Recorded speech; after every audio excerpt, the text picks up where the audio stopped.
Bienvenidos.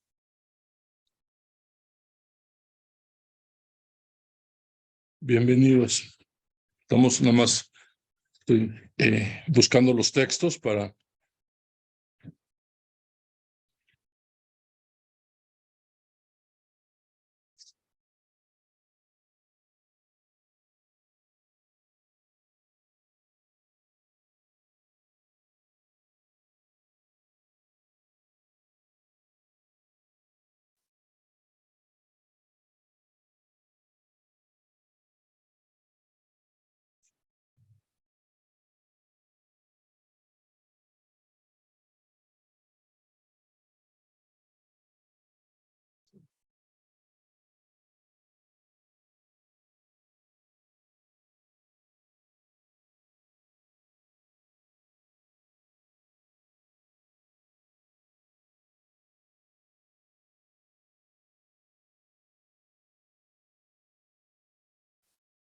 Ya aparece, Aneta. Ya aparece el texto. ¿Quieres que aparezca? Sí quiero que aparezca, aunque sea en chiquito. No parece chiquito. Ah, Es todo. ¿aparece en grande? ¿No?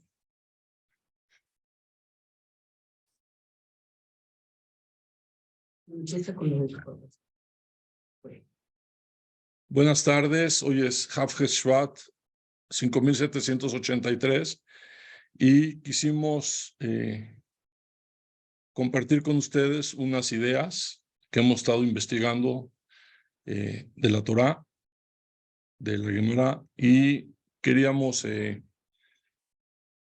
compartirlas en memoria de mi papá, Avi Mori, Yosef Shlomo Ben Chaim Medresh, Zichrono Libraja, que sea para un zhut para él, y espero que les parezca interesante a las conclusiones a las que hemos llegado. Hace un año mencionamos en el primer Yortzeit, hoy es el segundo Yortzeit, mencionamos una cosa muy curiosa. El Rambam en Ilhot Talmud Torah, él empieza la Ilhot Talmud Torah hablando de un papá que le enseña a su hijo. Le enseña a su hijo Torah. Y pues es un poco raro porque él debería haber empezado hablando primero de que la persona es obligada él mismo a estudiar Torah y después lo que sigue es enseñarle a su hijo. Sin embargo, el Rambam no hace eso. De forma contraintuitiva, se borró la imagen. Ya está. Ya. De forma contraintuitiva, el Rambam empieza hablando de enseñarle a un hijo. Una de las ideas, conclusiones a las que pude llegar, es que debe de ser que una persona realmente no aprende si no enseña. Nada más cuando una persona enseña es cuando puede realmente saber si entendió lo que se está hablando. Dice dice Hazal, los Jajamim, Mikol Melamdai Iskalti, de todos de los que yo enseñé fue de que yo agarré Segel, agarré inteligencia, y también dice la Mishnah en Pirkei Avot, mucho aprendí de mis maestros, más aprendí de mis compañeros, pero de mis alumnos es de los que más aprendí. En este caso, pues mis alumnos tengo un alumno con el que estudio estas Gemarot una vez a la semana, es mi tocayo Enrique Chmelnik, que es una persona brillante, y hemos tratado de profundizar en los textos, encontrando problemas en el texto y tratando de solucionarlo con ideas creativas, novedosas, que no sé si alguien más las diga, pero pues nosotros las decimos y a lo mejor somos los primeros en descubrir el secreto del texto, en cuyo caso nos sentiríamos muy honrados de poder encontrar lo que los jajamim nos quisieron decir en la Gemara. Y también por otro lado, pues obviamente todos saben que mi esposa es mi jabrutá, Anet es la jabrutá perfecta del mundo, es el Ezer Kenegdó, porque cuando no le parece lo que digo es Kenegdó, y cuando le parece bien es Ezer.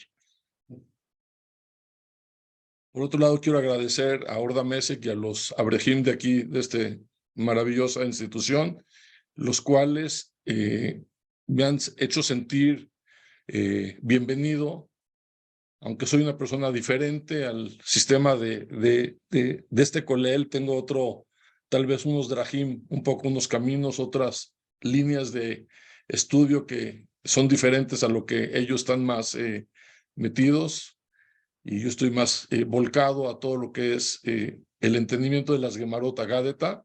Sin embargo, son una buena contraparte, discutimos los textos, platicamos, y me dicen, bueno, vas bien, o si nos parece, no nos parece, está raro lo que estás contestando, etcétera, etcétera. Entonces, les agradezco muchísimo esta buenísima institución, donde me he sentido muy bienvenido. Mi padre fue una persona muy sui generis, y una de las características que él tenía es que él siempre se cuestionaba las cosas.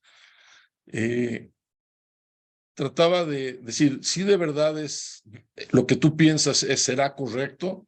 Y me acuerdo que uno de sus libros favoritos era un libro que se llama como Ifja Mistabra. Exactamente lo contrario es lo que es lógico. Así se llamaba uno de los libros favoritos que él tenía, donde dice, si tú piensas algo, a lo mejor es exactamente lo contrario de lo que tú piensas. Era un libro que él, y siempre cuestionaba, siempre trataba de cuestionar lo que uno pensaba, y eso hace que uno crezca.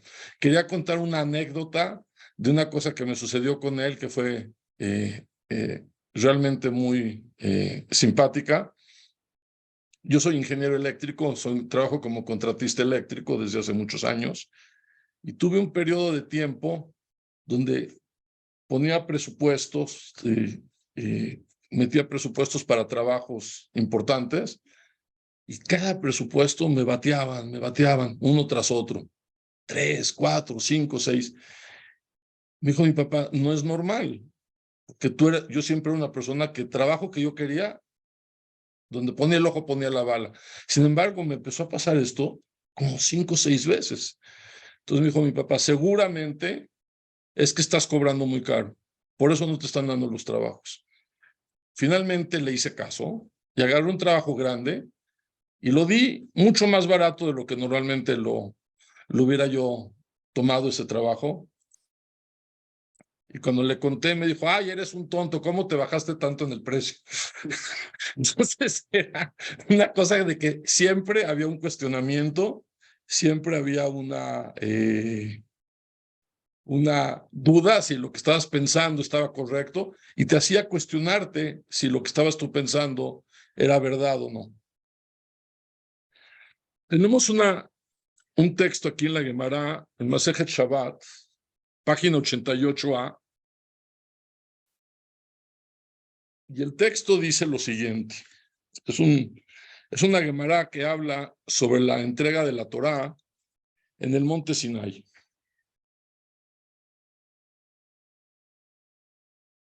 Dice así la Gemara, Vayityatzvu betachtitar, y que el pueblo de Israel estaban parados abajo de la montaña o en los linderos de la montaña. Dice el Raf, Amar Rav Avdimi Barjasa, este Raf Avdimi, dice, Melamed shekafá kadosh baruchu aleem et hahar kegigit. Esto que dice que estaban parados abajo del monte significa literalmente estaban abajo del monte, no alrededor del monte, en los linderos del monte, sino abajo del monte. ¿Cómo fue eso? Dice, Dios les volteó la montaña sobre sus cabezas como si fuera un barril, un tonel, y les dijo, de Marlaem, y mateme kablima Torah mutaf, si reciben la Torah, qué bien. Beimlav shante kuratchem, y si no la reciben, ahí será su sepultura. Ama Rabaja Bar Yaakov, dijo Rabaja Bar Yaakov, Mikan Modar Rabal Uraita, de aquí sale una notificación sobre la Torah. ¿Qué quiere decir? Una notificación importante sobre la Torah, de que ya que fuimos obligados a recibir la Torah, somos patur de la Torah. Realmente fuimos patur de la Torah, porque nadie te puede obligar a que entres en un pacto si tú no entras voluntariamente. todo papel, cuando uno va con un notario, hace un contrato o algún tipo de arreglo, dice el notario, lo primero que dice, vinieron ante mí estas personas voluntariamente a expresar su voluntad libre y que nadie los amenazó de que quieren hacer este contrato, o quieren vender esta propiedad o quieren hacer este trato comercial. Mikan Modara Vale Oraita. Sobre esto dijo Robe, uno de los Amoraim más importantes, Aval Piken, aunque es verdad de que eran patur de la Torá cuando la recibieron, sin embargo, Hadur Kablu Abimea Hashverosh, 800, 900 años después de que recibieron la Torá en el monte Sinai, cuando terminó la historia de Purim, ellos ahí en ese momento la volvieron a recibir. Hadur Kablua, en la época de Hashverosh, Dichtiv, Kimube Kiblu a Yehudim, porque como dice el Pasuk en la Megilat Esther, que ellos, Kimube Kiblu a Yehudim, ¿qué quiere decir Kimube Kiblu? Que ese es el lenguaje. Kimuma Shekiblu Kvar. Ellos ratificaron, Lekayem significa ratificaron lo que ya habían recibido. ¿Qué habían recibido? Habían recibido la Torá a la fuerza y ahora dijeron, no, ahora sí la queremos. Ratificamos que sí la queremos, ahora sí es voluntario. O sea que aunque 800 años éramos patur de cuidar la Torá, así es lo que sale, porque fuimos obligados, a partir de la historia de Purim, estamos obligados.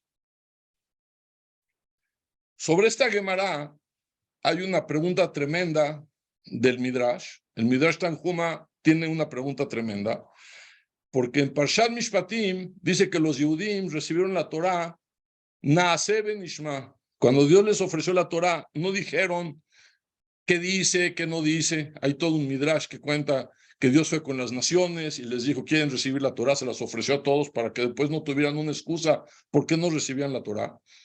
Y sin embargo, todos ellos dijeron, ¿qué dice ahí? No nos conviene, no me gusta, etc. Cuando llegó con los Yehudim, bueno, dice el chiste que le dijeron, ¿cuánto cuesta? Y ellos dijeron, Dios les dijo, es gratis. Entonces dijo, entonces por eso deme dos, eran dos tablas, dos lujot. Pero la realidad en el Midrash lo que dice es que llegaron con el pueblo de Israel y ellos dijeron, Naaseh benishma.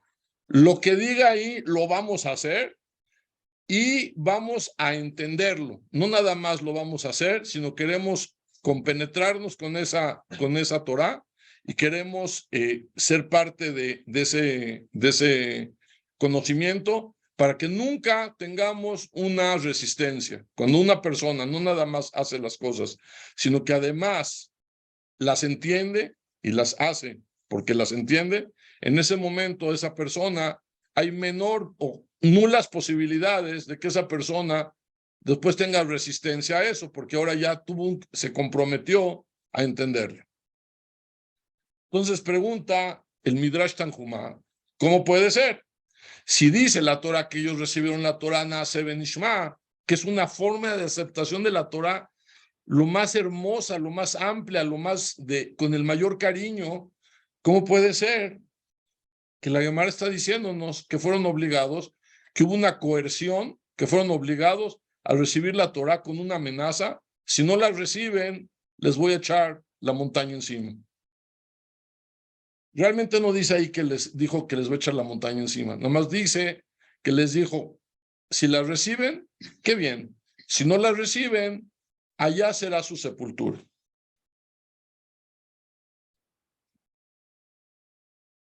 Contesta el Midrash Tanjuma algo impresionante y dice, aquí estamos hablando de dos cosas muy diferentes, no es una contradicción. Lo que ellos dijeron a Seben Nishma fue sobre la Torah Shebichtav, la Torah escrita.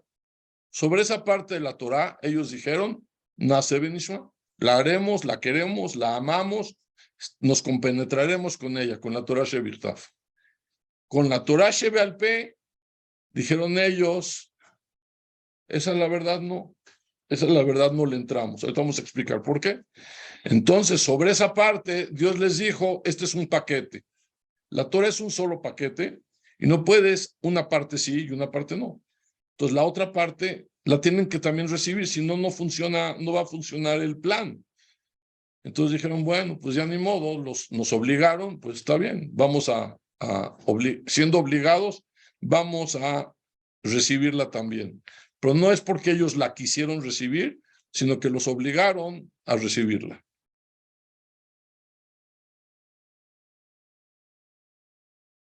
Como a la conclusión que llegué cuando estudié esta Gemara con mi Jabrutá, fue que no es que Dios les dijo, les voy a dar la Torah Shebichtav, y después les dije, y ellos dijeron, ay, qué bien, eso sí la queremos, la amamos.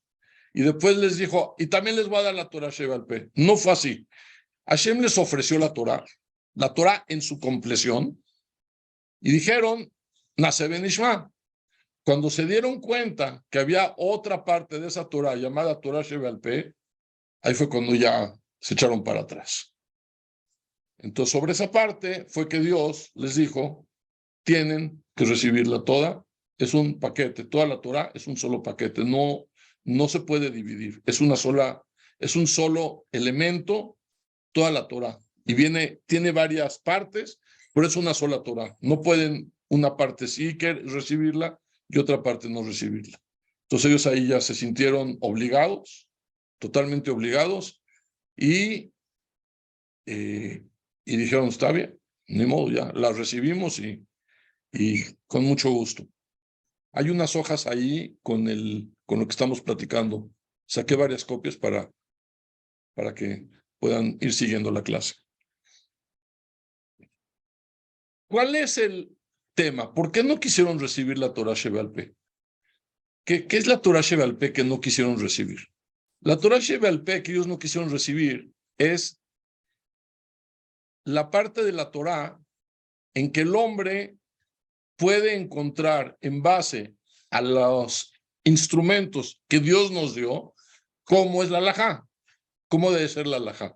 Hay halajot que están claras, pero hay muchas halajot que tienen que ser derivadas, que las tenemos que encontrar nosotros, tenemos que nosotros entender qué es lo que tenemos que hacer. Ellos venían de un lugar de esclavitud por lo menos 80 años, 100 años. Y pues un esclavo no está acostumbrado a que él tenga que encontrar qué es lo que tiene que hacer. Él quiere recibir órdenes, tiene una mentalidad de esclavo, quiere recibir órdenes y le tienen que decir. Entonces ellos dijeron, sí, la Torah Shebichtav, ahí dice escrito qué tenemos que hacer, la recibimos con mucho gusto.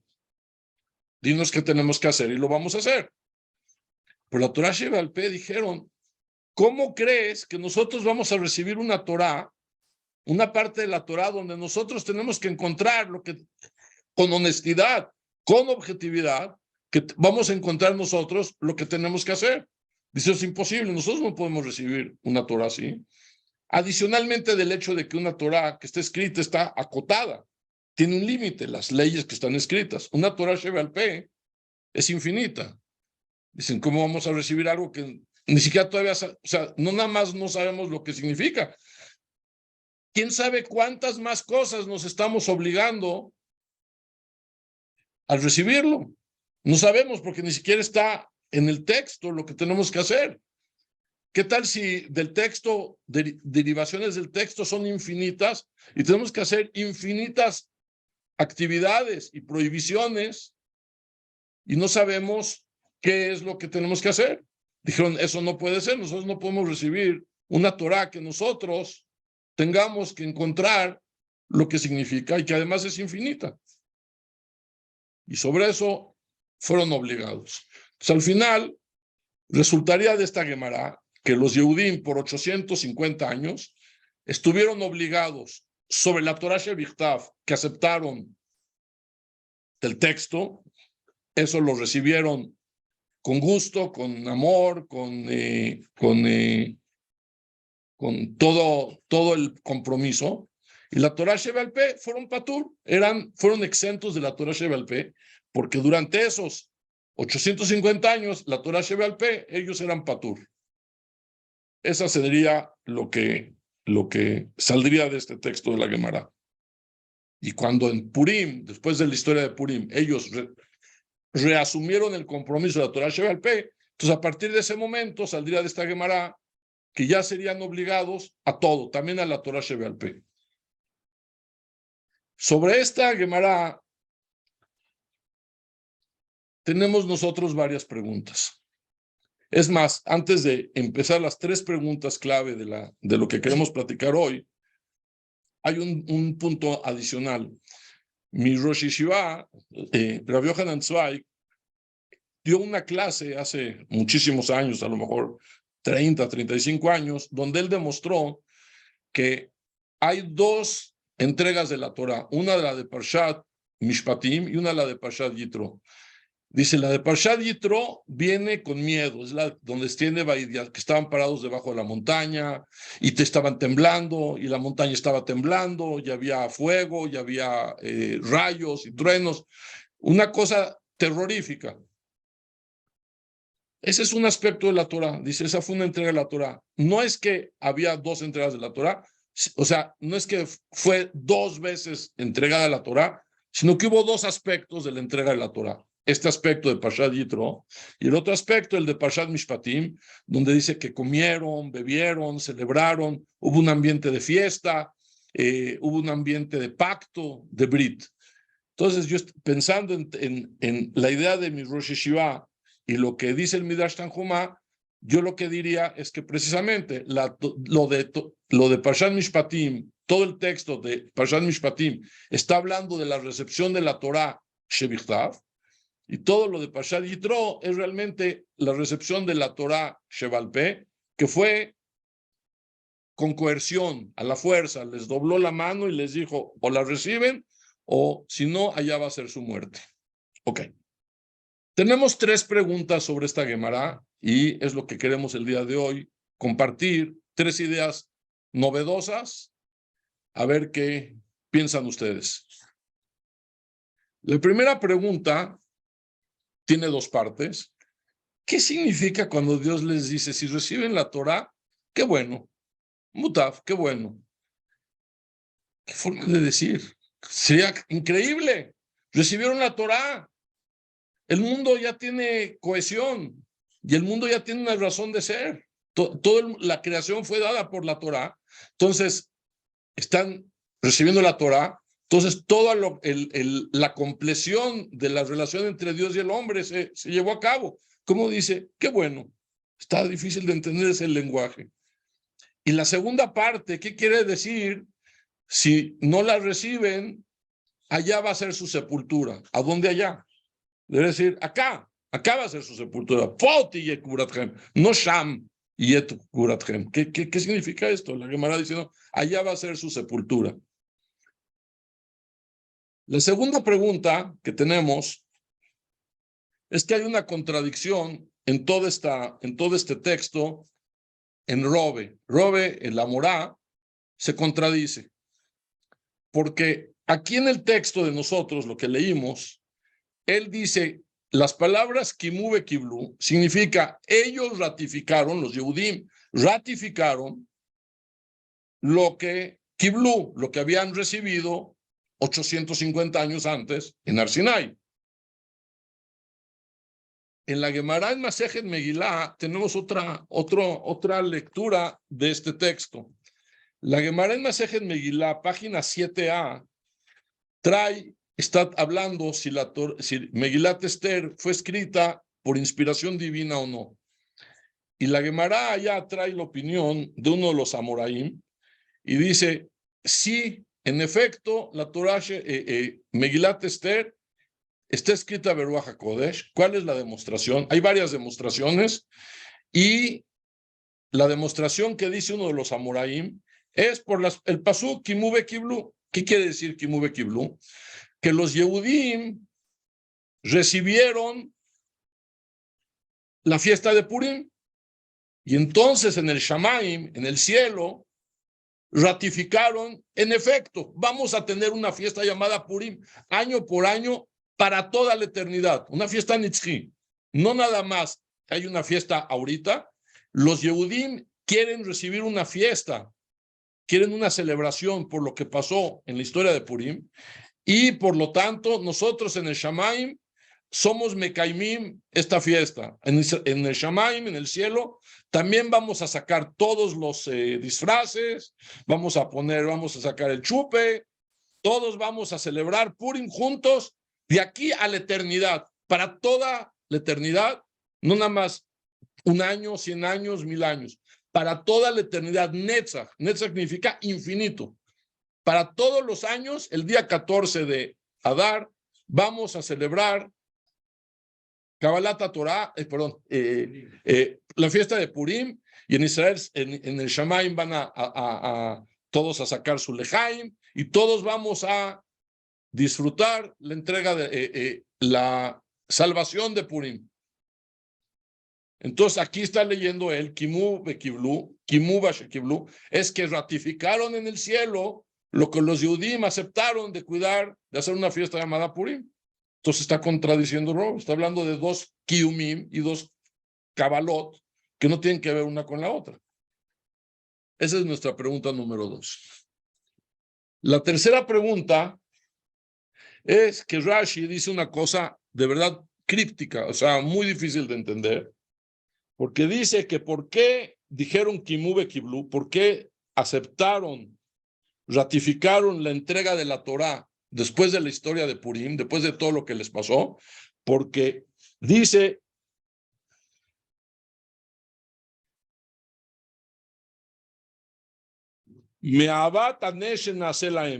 por el amor al milagro que se les hizo. Tuvieron un milagro en que se salvaron en la historia de Purim, y entonces del amor a ese milagro fue que dijeron, sí queremos la Torá. Y como estamos leyendo, estamos hablando de la Torá Sheval Peh, significa, sí queremos la Torá Sheval Peh. Es de lo que se está hablando. Entonces aquí está muy difícil entender. ¿Qué es amor al milagro? ¿Cuál milagro? No hubo ningún milagro en la historia de Purim. En la historia de Purim hubieron coincidencia tras coincidencia tras coincidencia. Creo que son 14, 13, 14, 15 coincidencias, una tras de la otra. Y ellos, después de todas estas coincidencias, ellos se salvaron y se acabó el decreto de aniquilación. Entonces, ¿de qué está hablando Rashi? Que por el amor al milagro fue que dijeron, o sea, ratificaron la recepción de la Torah. Muy difícil entender este Rashi. Okay. Voy a querer contestar estas preguntas. Respecto a la primera pregunta, que era, ¿qué es ese lenguaje blando de Mutaf? ¡Ay, qué bueno! ¿Qué significa Sham Tiyek Burathem? Allá será su sepultura. Debería decir, aquí será su sepultura. Sobre esta pregunta, lo que queremos nosotros contestar es que si estamos hablando de que hay una coerción, pues no puede ser súper bien. ¡Qué increíble que recibe! No, no hay wow. No puede ser más que Mutaf. ¡Qué bueno! No puede ser increíble porque están siendo obligados. Están siendo obligados, no puede ser. ¡Qué impresionante desarrollo! Fueron obligados. Sobre la segunda pregunta, cuando dice Sham Teyek Burathem, llegamos a una idea interesante que tal vez puede ser la explicación. No decimos que seguro es la explicación, pero tal vez es posible que sea la explicación. Tal vez lo que está diciendo Sham Teyek Burathem, allá va a ser su sepultura, está hablando dentro de 850 años. Y les voy a explicar por qué. Les voy a explicar por qué el no recibir la Torah Sheval Peh en Har Sinai, en Shavuot de Har Sinai, implicaba que dentro de 850 años sería su sepultura. No ahorita, dentro de 850 años. Hay una historia, trae la Gemara Megilá, el siguiente suceso. Estaba Rav Shimon Bar Yochai, el famoso Rav Shimon Bar Yochai, el autor del Zohar, estaba dando clase y les dijo a sus alumnos, ¿por qué creen ustedes que el pueblo de Israel estuvo en peligro de perecer? Y era todo el pueblo de Israel, porque todos vivían en los 120, dentro del mundo que dominaba Persia. Todos los Yehudim del mundo vivían dentro de los límites, dentro de las fronteras de este país de Persia. De hecho, es muy interesante, la Gemara dice que fue uno de los imperios más amplios que existieron. Y cuando yo me metí a Wikipedia a revisar unos datos sobre Jerjes y Artajerjes, dice ahí, fue uno de los imperios, las mismas palabras de la Gemore, dice en Wikipedia, fue uno de los imperios más extensos de la historia humana. O sea, iba desde, no sé, desde China hasta Europa. Una cosa impresionante, fue un imperio muy extenso. Entonces todos los Yehudim vivían ahí. Entonces les preguntan a Shimon Bar Yochai, a sus alumnos, ¿por qué los judíos merecieron un decreto en el que podían perecer? ¿Qué fue lo que sucedió? Entonces los alumnos dijeron, la razón fue, dice Nehenu miseudato sheloto arasha, que ellos tuvieron satisfacción de la seudá del mishté, del banquete que Ahashverosh los había invitado. Cuando él ya había cumplido 3 años de ser un rey, hizo una fiesta de 180 días, o sea, ya parecía del PRI o de esas fiestas monumentales de 180 días, y después de los 180 días dijo, también voy a hacer una fiesta para los habitantes de la ciudad capital de Shushan, y en esta fiesta aparentemente hubo muchas anomalías en contra del pueblo judío.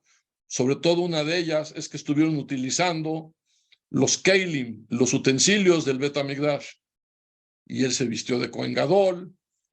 Entonces, pues los Yehudim estaban obligados a ir, pero no estaban obligados a disfrutar. Estaban obligados a ir, pero estos se la pasaron bomba en la fiesta. Entonces dijeron los alumnos, ese fue el problema, que se la pasaron bomba en la fiesta y estaban desecrando las cosas Kedoshim, nuestras cosas sagradas, las estaban desacrando. Entonces el Rav Shimon Bar Yochai les dijo, no puede ser esa la razón, porque si no, todo el decreto de Amán y de Ahashverosh hubiera sido nada más sobre los Yehudim de Shushan, que eran a lo mejor 3 o 4% de los judíos del reino. Sin embargo, ahí dice que había un decreto de muerte sobre todos los demás, sobre el 100% de los judíos, no sobre el 3-4%. Entonces le dijeron, bueno, entonces dinos tú qué fue el problema. Dice, el problema es muy sencillo de entender. Unos años antes, Nabucodonosor, puso un tselem, puso un ídolo y obligó que todos se inclinaran ante el ídolo. Y todos los Yehudim se inclinaron ante el ídolo. Y eso estaba súper prohibido. Es cierto que había un castigo muy severo, tal vez podría ser el castigo de muerte, una pena capital. Sin embargo, un Yehudí no tiene ninguna autorización para hacer idolatría, aunque hay una pena de muerte. No tiene ninguna autorización. Y ellos se inclinaron al Pesel, al ídolo de Nabucodonosor. Por lo tanto, ¿cuál era la solución? ¿Cuál fue la solución? La solución, el tikún de ese problema fue Mordejai. El hecho de que Mordejai no se inclinó ante Amán, esa era la solución. Sin embargo, un Yehudí que estuviera en esa época hubiera dicho, todo el enojo de Amán contra los judíos es porque Mordejai no se inclina. Todo el problema que tenemos es culpa de los rabinos. Ese rabino tiene la culpa de todo lo que nos está pasando. Nos están amenazando de muerte por culpa del rabino. Y entonces, no hubieran ellos reaccionado como debían reaccionar, porque la reacción que ellos tenían que haber hecho era hacer teshuvá. Ellos tenían que hacer arrepentirse de la que estaban ellos alejados del servicio de Dios. En efecto, en esa época estaban muy alejados del servicio de Dios. Y ellos tenían que hacer teshuvá. Y Mordejai les dijo, tienen que hacer ustedes teshuvá. Y Esther les dijo, tienen que hacer ustedes teshuvá. Pero Si ellos no tenían emunat jajamim, no tenían fe en Mordejai y en Esther, entonces ellos hubieran dicho que está loco, ¿cómo nos dice que hagamos eso? Toda la culpa del problema la tiene él, que mejor se incline él ante Amán y resuelve el problema. A lo mejor ya era tarde, pero para resolverlo de esa manera. Pero seguramente ellos no hubieran hecho Teshuvah, hubieran dicho, la culpa la tiene Mordejai. Yo quiero explicar que tal vez tiene que ver la entrega de la Torá, que ellos aceptaron la Torá Sheval Peh en Har Sinai, resolvió el problema. Y si no hubieran recibido la Torá Sheval Peh en Har Sinai, en efecto, el decreto se hubiera llevado a cabo de otra manera, no por Mordejai, hubiera habido algún tipo de decreto y hubieran perecido. ¿Cuál es el secreto aquí? El secreto aquí es la Torá Sheval Peh. Toda la esencia de la Torá Sheval Peh está basada en Emunat Jajamim, en tener confianza en que los Jajamim nos están diciendo algo que es verdadero, que no están ellos poniendo, que su transmisión de la Torá es total, auténtica. No importa cuántas quejas tengamos de los rabinos, pero su transmisión de la Torá, esa es intachable. Y si los Jajamim están diciendo,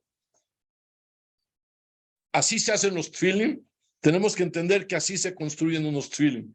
Y son negros, cuadraditos, así porque la Torá no nos dice. Si ellos nos dicen cómo se hacen los tfilim, entonces la Torá Sheval Peh está basada en tener emunat jajamim de que nos están diciendo la verdad.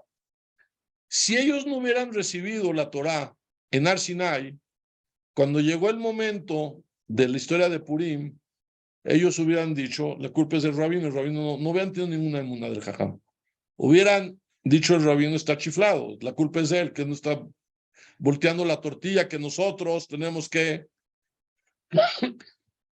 hacer teshuvah, que él haga teshuvah, que se incline, que vaya a resolver el problema, que le pida perdón a Amán, que le bese los pies y que le diga, ¿sabes qué? Ya no va a volver a suceder esto. Sin embargo, eso no es lo que sucedió. Ellos tuvieron emunat jajamim. Si ellos no, yo estoy pensando que si ellos no hubieran recibido la Torá en Har Sinai, la Torá Sheval Peh, no hubieran tenido la emuná para aceptar la falla de ellos. Y por lo tanto, Sham Tiye Kurathem, ahí hubiera sido su sepultura en la historia de Purim. Es como queremos contestar la primera pregunta. La segunda pregunta es que nosotros dijimos que está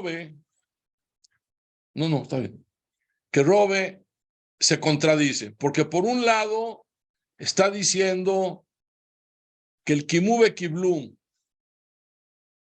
es, los Yehudim ratificaron la Torah que habían recibido, y por otro lado dice que en el cielo ratificaron la Kabbalah de haber recibido la fiesta de Purim.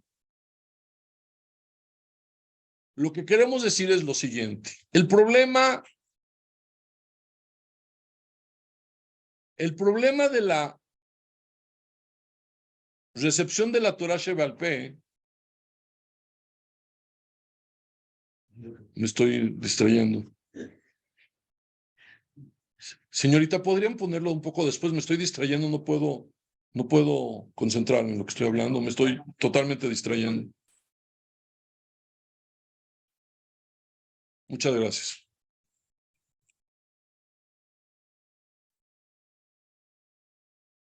¿Por qué Dios quiere que la Torah, por qué no nos escribió todas las leyes para toda la eternidad?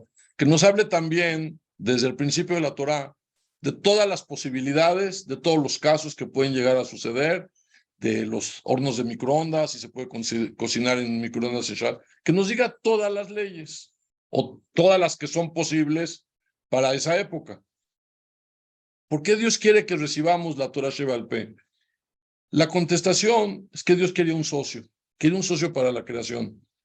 Él quiere un grupo humano que Él no sea el único que jala la carreta. Él quiere que el pueblo de Israel también jale en la carreta, que ellos también sean parte del proceso. Hay muchas explicaciones por qué es eso, pero Dios no quería un esclavo, Dios quería un socio. A lo mejor es lo que llamamos un limited partnership. Él quería un socio pequeño, él era el socio mayor y él quiere un limited partnership, pero él quiere un partnership. La razón por la cual él quiere que nosotros participemos en la Torah Sheba'al Peh es porque él quiere un partner. Quiere que el proyecto llamado la creación, Maseh Bereshit, tenga un partnership. Y desde el principio se ve claramente eso, porque desde que hace al hombre dice nace Adam, y dicen los Jajamim, nace Adam significa entre tú y yo, hombre, vamos a ser un hombre, vamos a ser un hombre. Cuando termina los 6 días de la creación, dice el pasuk, Asher bara Elohim la azot, esto es lo que Dios creó para hacer. ¿Para hacer qué? No, para continuar. Dios dejó las herramientas, dejó la materia prima, dejó el trigo, y ahora nosotros tenemos que hacer el pan. Eso es lo que Rabbi Akiva le contestó al emperador, no al emperador, al regente romano, cuando le dijo, ¿qué es más grande, las acciones de Dios o las acciones del hombre? Lo que él contestó es que es más grande las acciones del hombre. ¿Por qué? Porque el hombre termina la creación. ¿Qué prefieres? ¿Comer trigo de la vaina o prefieres un pedazo de pan? Pues yo creo que sabe más sabroso un pedazo de pan que trigo.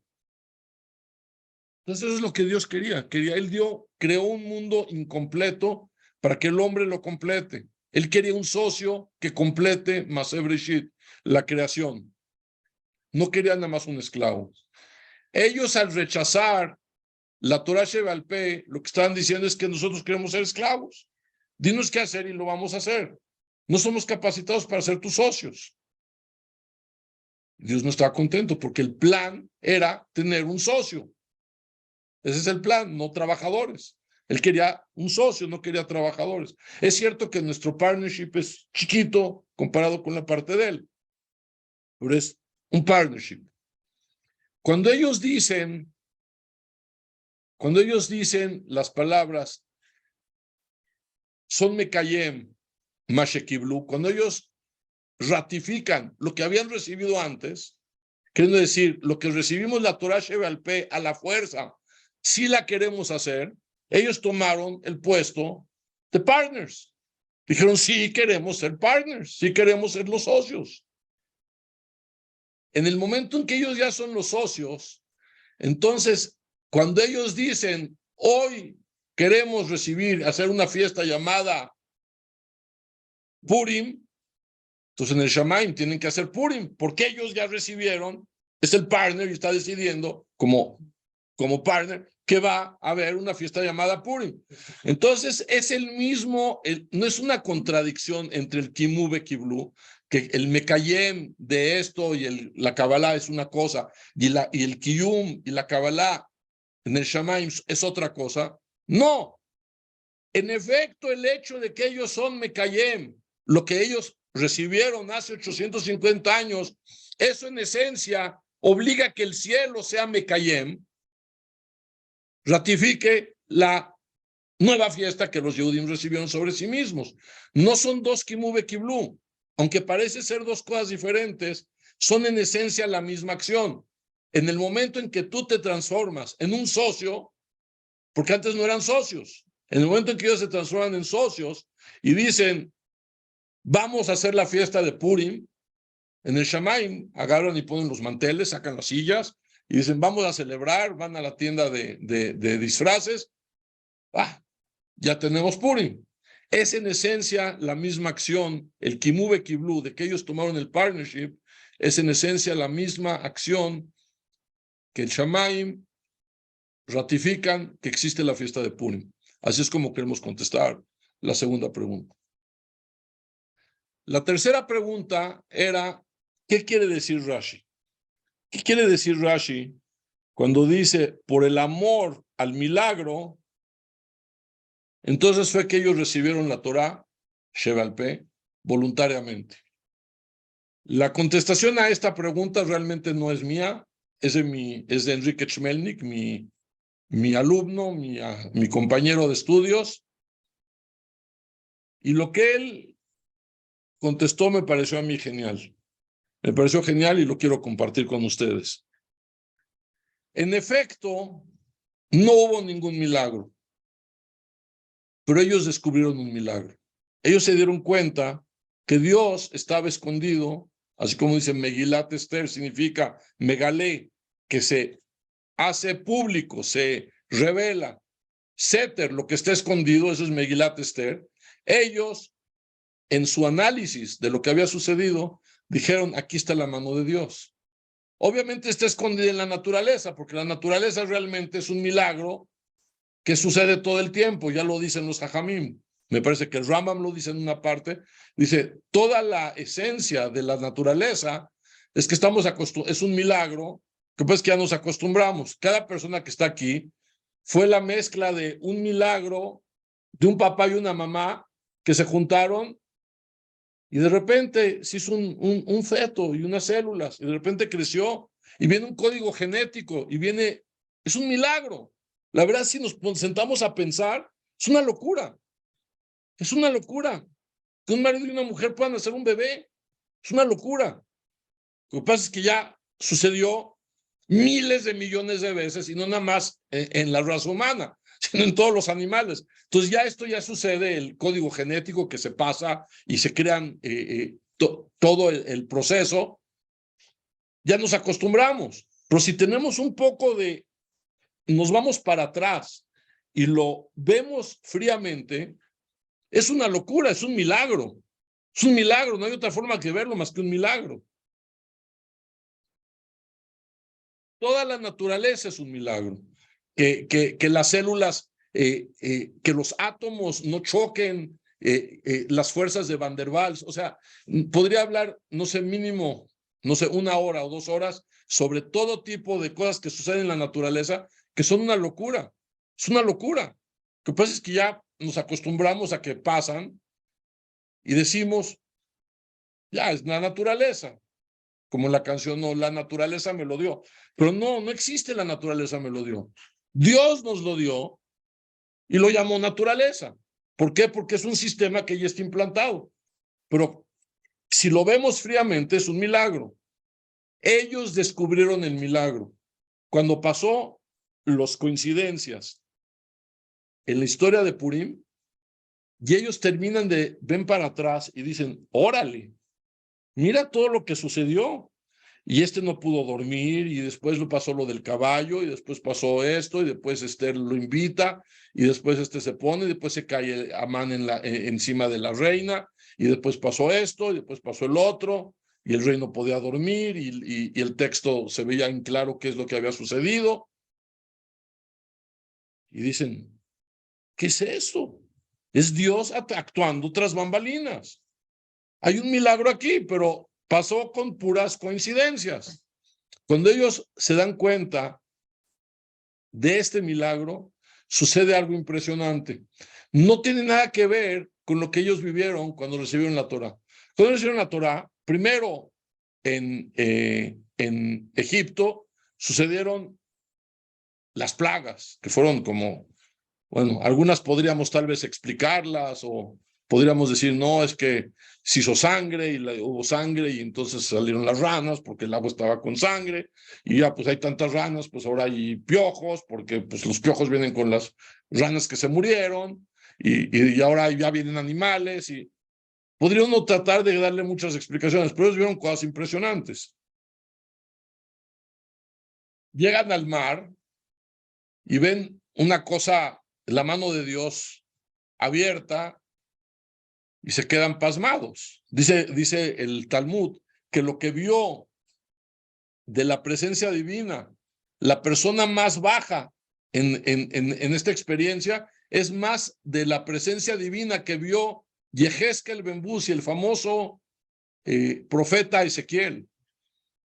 Entonces ¿qué pueden hacer? ¿Qué puede hacer una persona cuando ve eso? Es como Dios le dijo a Moshe y les dijo a los judíos, Veatem Taharishun, ustedes cállense.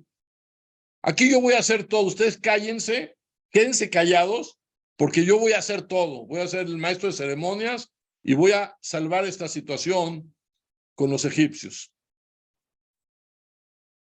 Pues nada más les quedó a ellos, estaban apabullados. Pasan unos días, llegan al monte Sinai y llega la presencia de Dios. ¿Qué tipo de apreciación puede haber del milagro? No puede haber una apreciación del milagro. El milagro, estoy, como dicen en inglés, overwhelmed, apabullado. No puedo hacer otra cosa más que, ¿recibes la Torah? Pues sí, claro.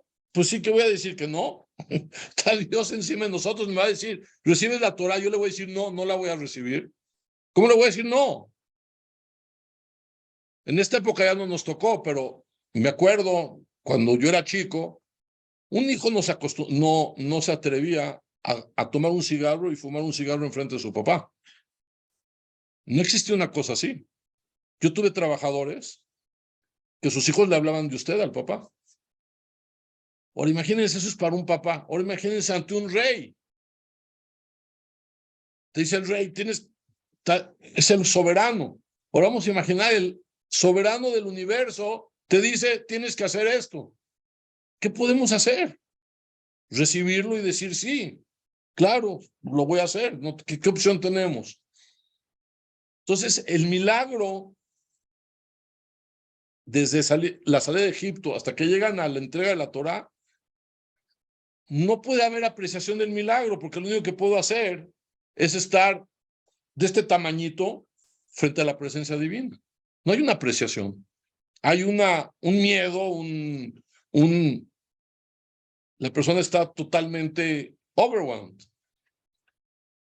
Pero en el momento en que la persona descubre el milagro, como fue en el caso de la historia de Purim, que descubrieron ellos el milagro, y es otra cosa muy diferente.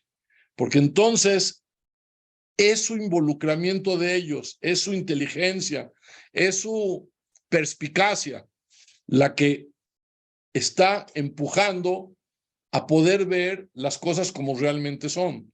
No es que me presentaron algo y que no tengo forma de luchar contra ello.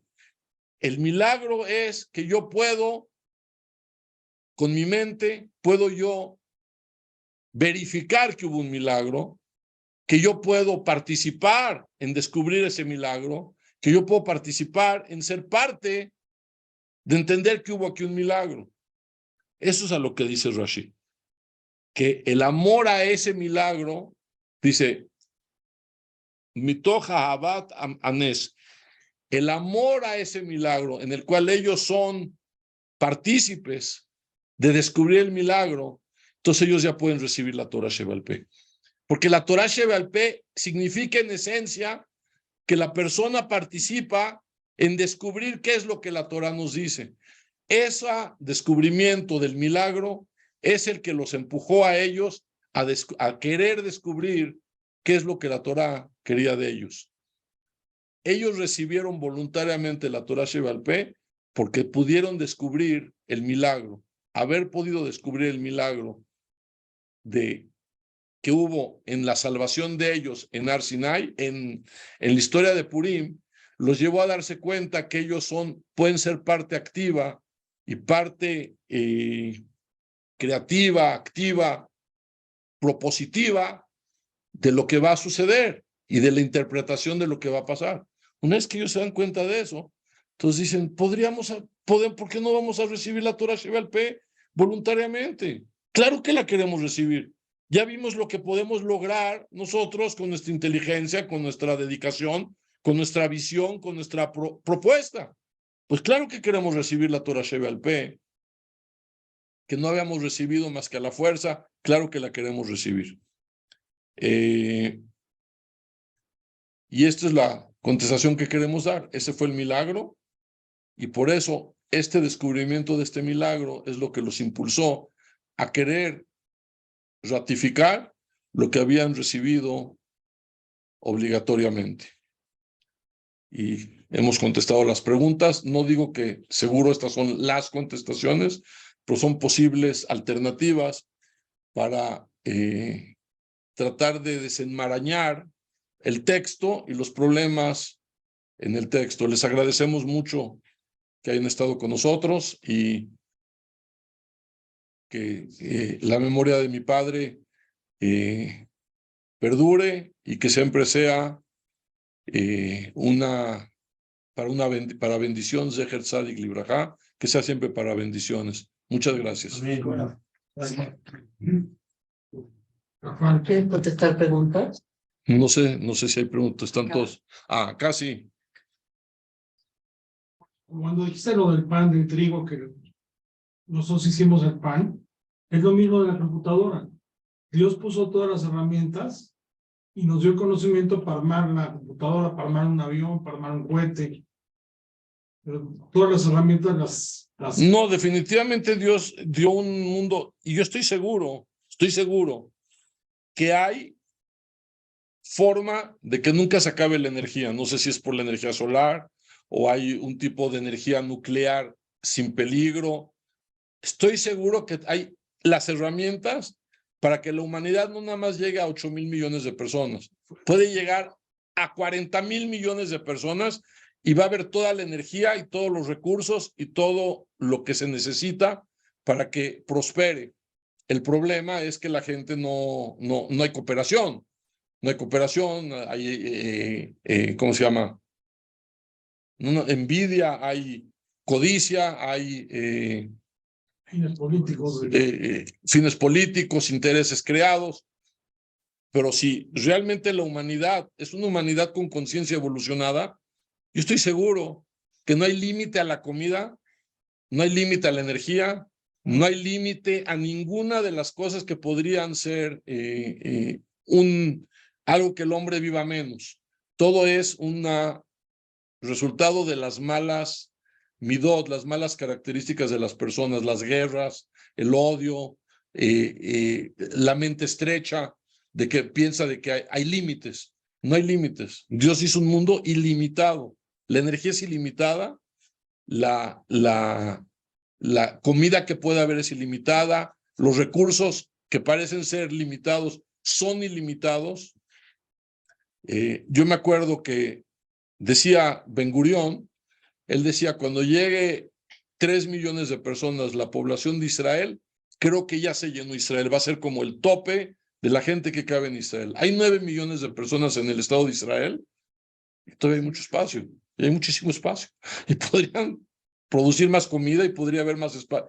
No hay límite, pueden llegar a ser 50 millones de israelíes y no va a haber un límite de la población que puede estar ahí. Y lo mismo yo creo que en el mundo. Es simplemente que el egoísmo, la codicia y las malas cualidades de las personas que no pueden ver que el otro también tenga y que el otro también disfrute. Pero estoy convencido que Dios nos dio las herramientas para tener un mundo precioso, increíble, amplio, que pudiera satisfacer las necesidades de todos los tipos, de todas las personas, de miles de millones de personas. Si alguien quiere preguntarte, dile que se desilencie y puede... Si alguien quiere preguntar algo, se puede silenciar y yo le contesto.